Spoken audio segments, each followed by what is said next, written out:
Boa tarde, Padre Pedro Cunha. Boa tarde, Eduardo.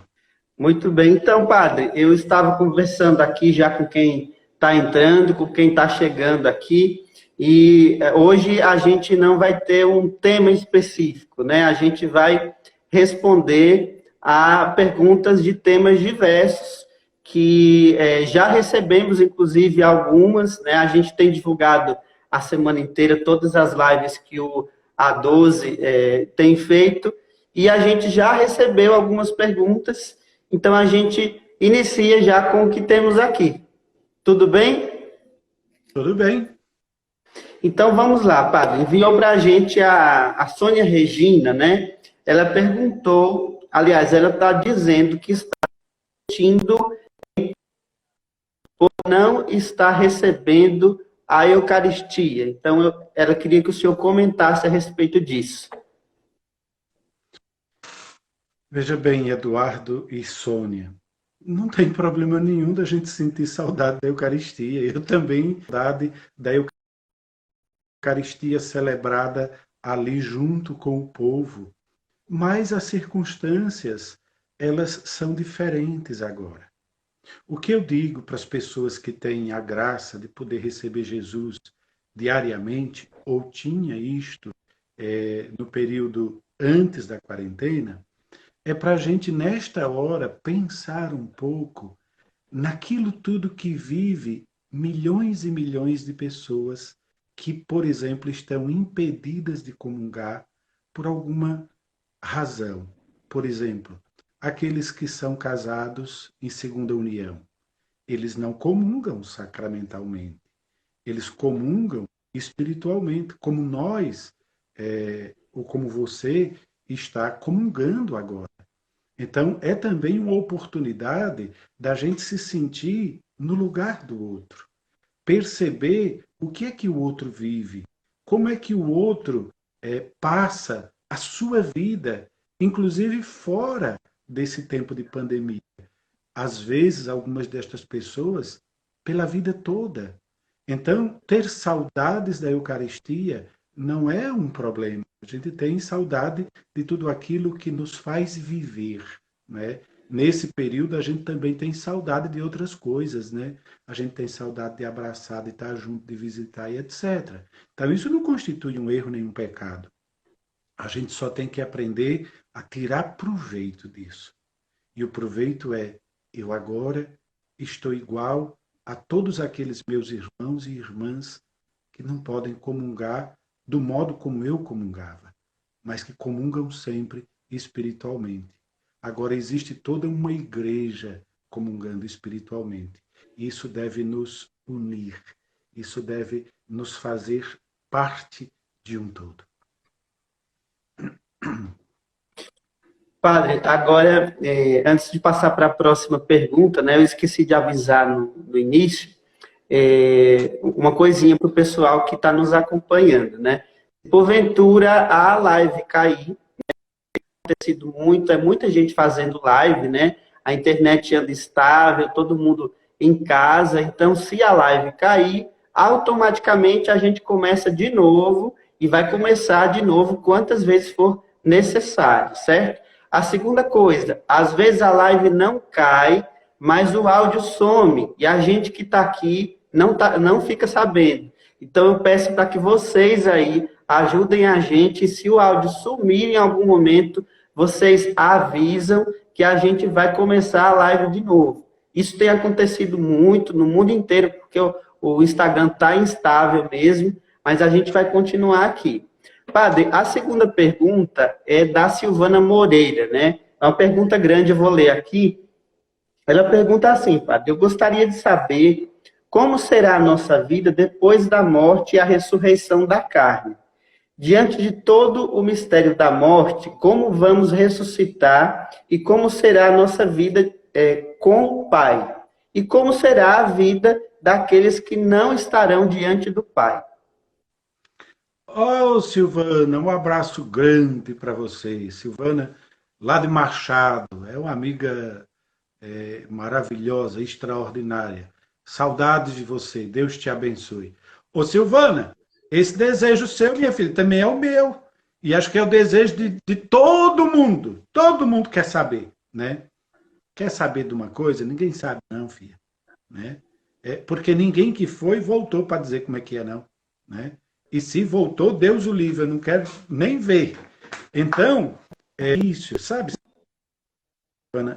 A gente estuda tanto isso no curso de teologia, mas estuda tanto, tanto, para depois a gente dizer uma coisa única: viver pela fé. É a fé que nos mantém nesta vida e é pela fé que nós vamos viver a outra vida. A única coisa que eu posso lhe dizer é o seguinte: a vida eterna, a vida depois da morte, ela não é uma vida separada desta vida que nós estamos vivendo aqui. É uma vida em continuidade. Então, se você aqui, nesta terra, vivendo este tempo presente, é uma pessoa que tem sua vida em ordem, é uma pessoa que está em comunhão com Deus, com os irmãos, com a natureza, com a realidade. Então, provavelmente você também, depois da morte, dará continuidade de um outro modo, de uma outra maneira, que nós não sabemos qual é, não é, a eternidade de sua vida. Mas, fora isso, minha irmã, sinceramente, o que a gente sabe é, é muito pouco, é muito pouco. Eu diria para você assim, olha, se preocupa com isso não. Eu conheço bem você, acho que você está nos braços de Deus sempre durante a sua vida. Permaneça, porque depois da sua morte, você continuará nos braços de Deus. É isso, é simples assim. Muito bem, padre. Agora eu tenho algumas perguntas aqui, né, de pessoas que fizeram a pergunta, mas ou pediram para que não sejam identificadas, ou eu mesmo prefiro não identificar. Então, a próxima pergunta que chega, né, como as igrejas elas vão sobreviver sem o dízimo, ou com uma diminuição aí do dízimo, nesses tempos de pandemia e tudo mais, e o que a pastoral do dízimo pode fazer para ajudar, para incentivar as pessoas. Eu acho que a igreja vai viver como todo mundo vai viver. Um período de dificuldade, um período de reinventar-se na sua economia. Eu tenho visto coisas maravilhosas da igreja, inclusive na nossa própria diocese, por exemplo, para aqueles padres que recebem a côngrua para o seu sustento, o nosso administrador diocesano sugeriu, e todos acataram, a diminuição desta côngrua pela metade.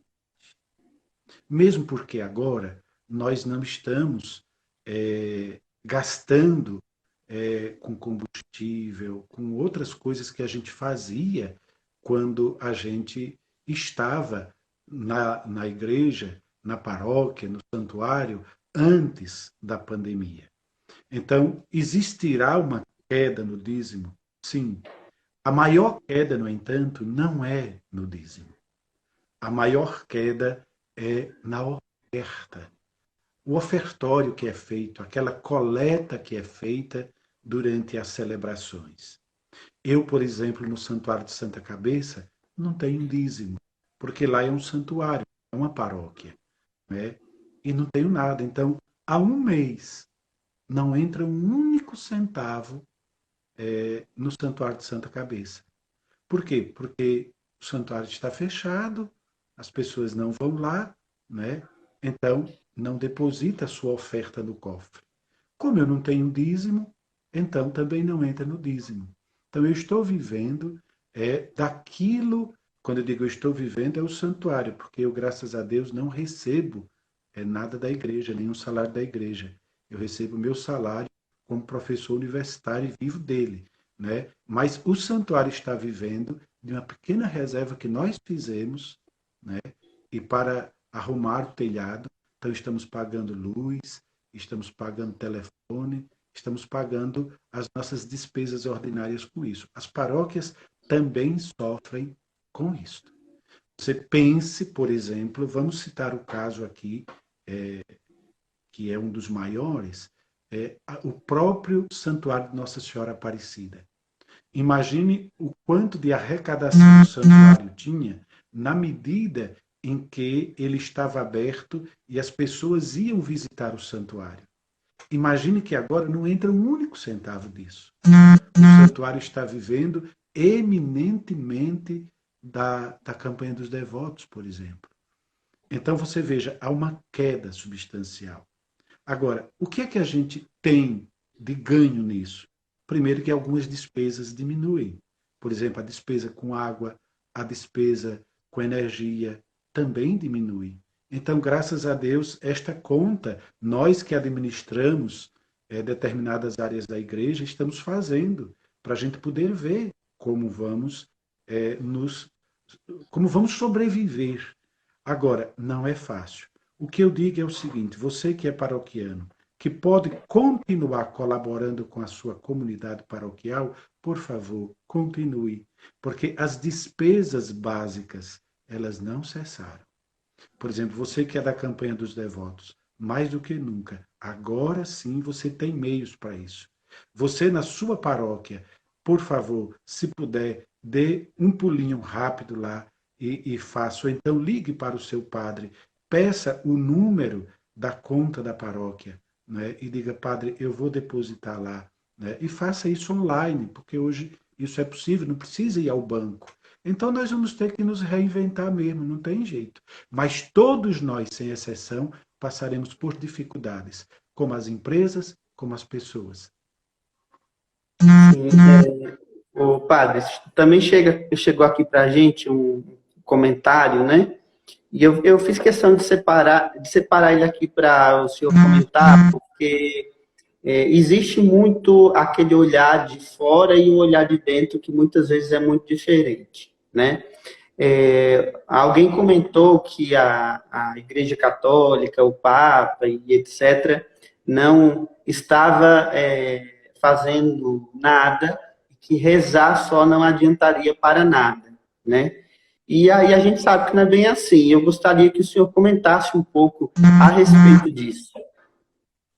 Eu agradeço que você não tenha dito quem é, porque eu costumo às vezes ficar um pouco bravo com gente que não tem a informação adequada e às vezes passa isso para frente.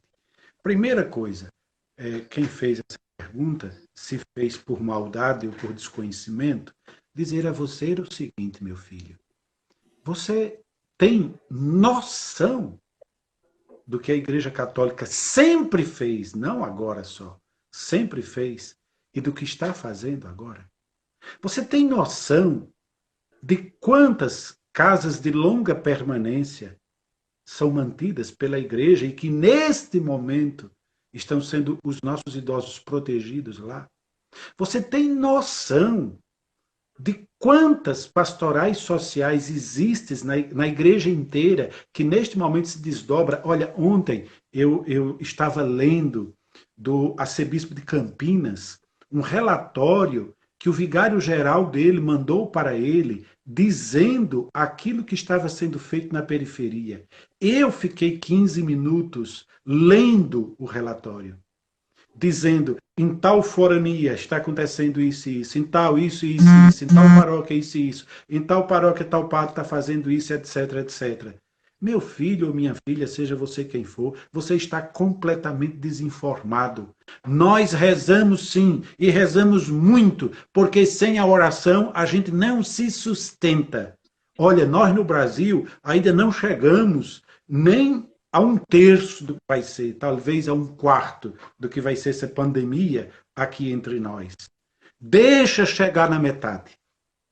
Deixa chegar na metade para você ver se você mesmo não vai ser obrigado a curvar os seus joelhos, se agarrar com Deus, porque você vai olhar em volta e vai encontrar morte, solidão, tristeza. E em quem você vai se agarrar? Se não é na oração. Olha, se não são os milhares de padres que neste momento se reinventam pela internet para poder manter-se ligado com os seus paroquianos, fazendo transmissão, fazendo live, correndo risco, porque lá onde eles fazem, muitas vezes, tem 4, 5, 6 pessoas que vêm de suas casas, eles não sabem como vai ser. Então, nossa oração, ela é indispensável. Nós estamos na igreja para isso. O nosso papel principal é dar garantia a cada pessoa humana que deseje ter um equilíbrio espiritual, humano, emocional, psicológico. Esse é nosso papel.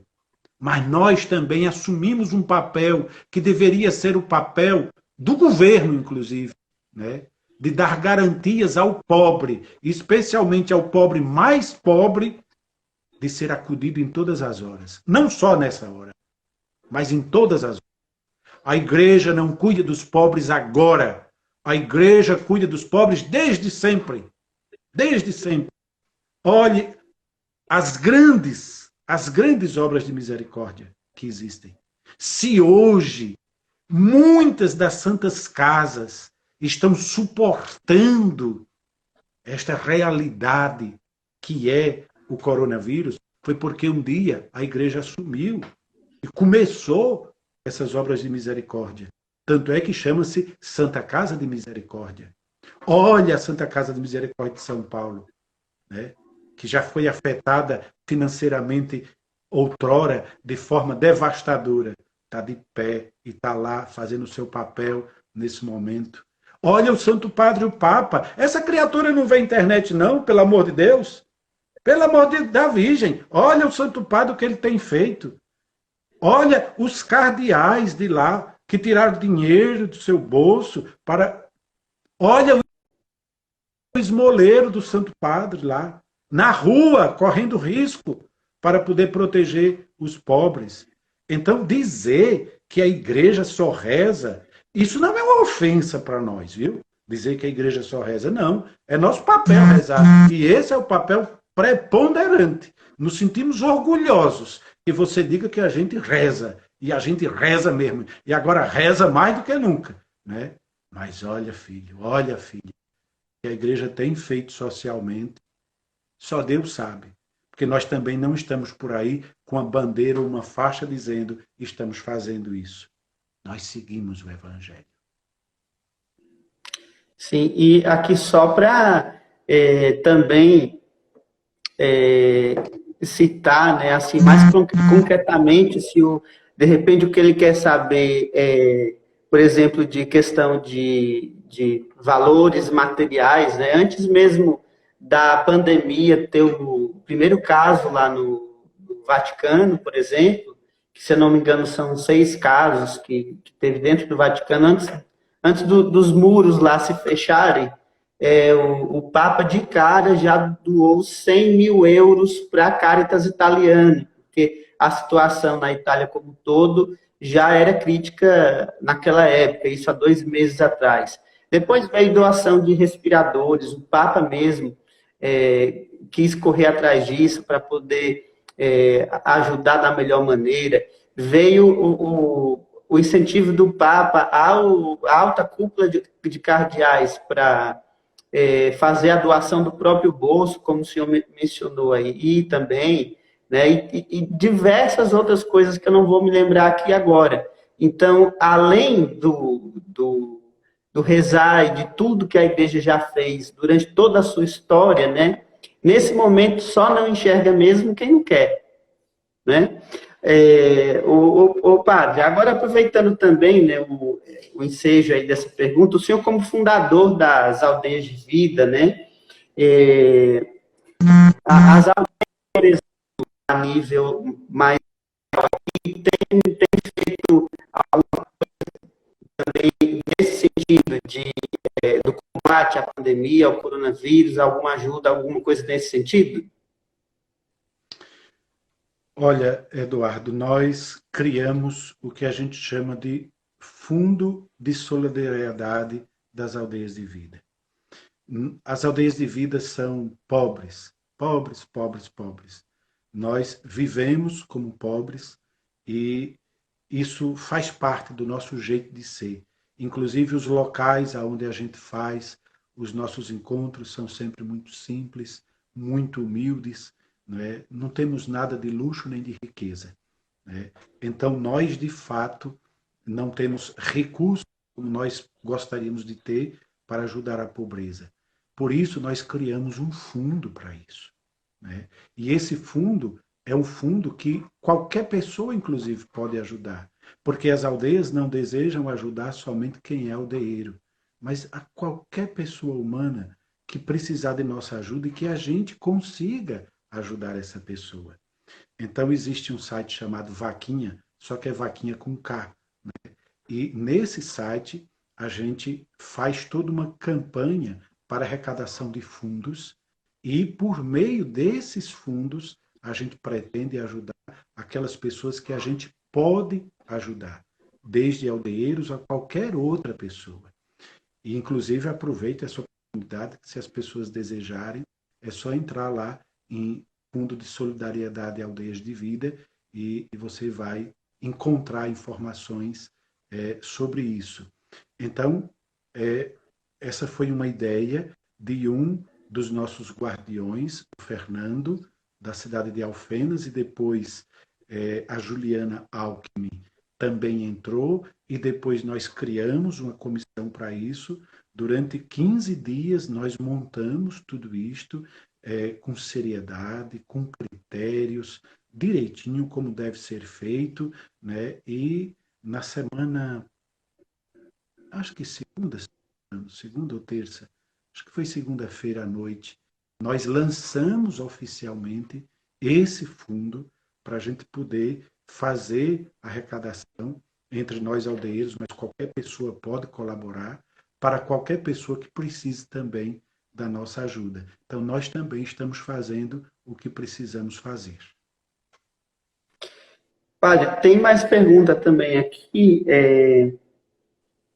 que também chega, não tem aqui o nome da pessoa, ela está perguntando como as pastorais sociais, elas podem continuar se desenvolvendo mesmo com todo mundo na quarentena, todo mundo em casa.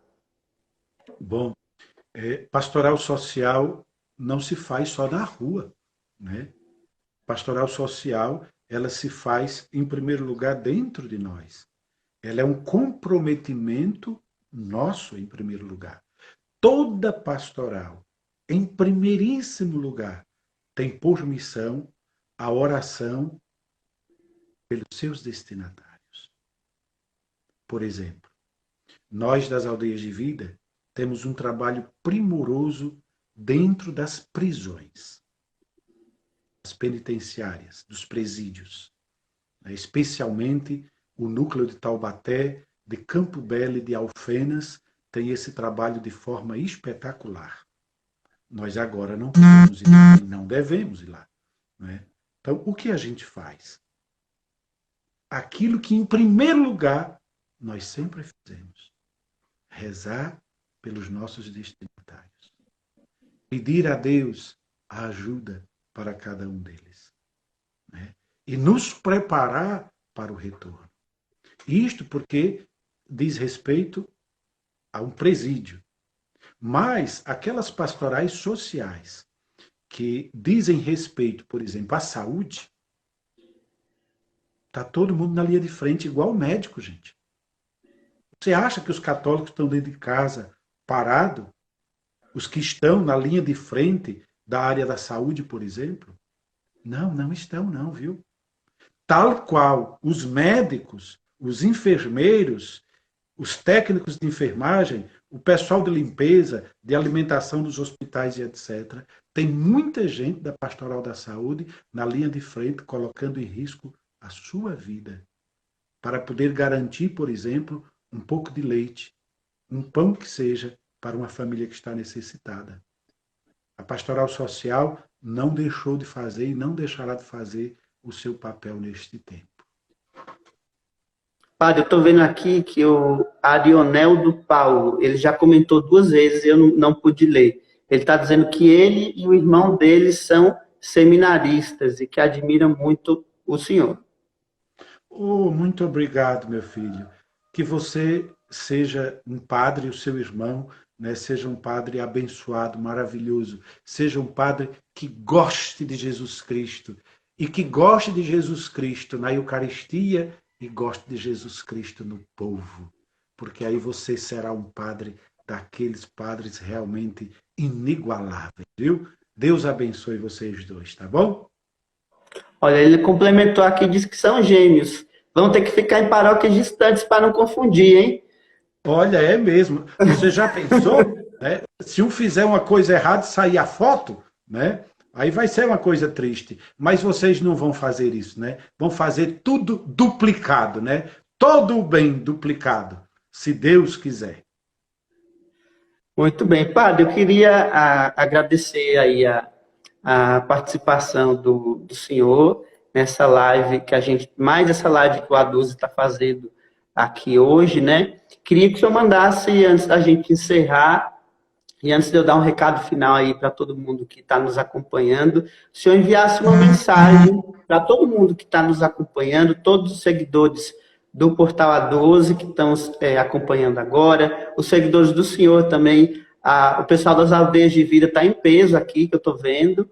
Então, uma mensagem para todo mundo de fé, de esperança, de otimismo, de tudo que for coisa boa, que eu acho que é o que todo mundo está precisando.